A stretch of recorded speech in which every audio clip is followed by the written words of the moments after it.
Il progetto Innovation Lab, che vede il Digital Innovation Hub di Confartigianato Vicenza accanto alle amministrazioni comunali vicentine e all'agenda digitale della Regione Veneto, è stato selezionato come uno dei 5 finalisti nella sezione Digitale per Tutti, in occasione della prima edizione del Premio Nazionale per le Competenze Digitali promosso dal Ministero per l'Innovazione Tecnologica e la Transizione Digitale. I progetti saranno valutati da esperti, ma avrà un peso anche il voto da casa. Dal 1 al 15 marzo i cittadini sono chiamati a votare il progetto ritenuto migliore. Tale voto concorrerà per la valutazione finale della giuria, oltre che decretare il vincitore della menzione speciale il più votato online.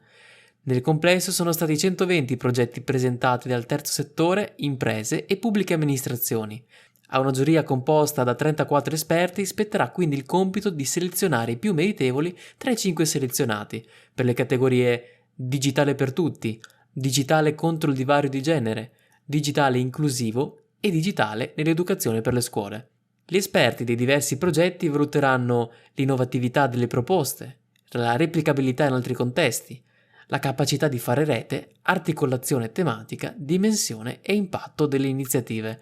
Quanto al voto popolare, dal 1 al 15 marzo il pubblico potrà esprimere le proprie preferenze sulla piattaforma Partecipa, nella sezione Vota i finalisti. I vincitori del premio e delle menzioni speciali saranno comunicati in occasione dell'evento di premiazione previsto tra la fine di marzo e la prima metà di aprile. Per altri contenuti video cliccate sui riquadri qui a fianco e per rimanere sempre aggiornati cliccate il pulsante sul tasto iscriviti. Grazie per la visione.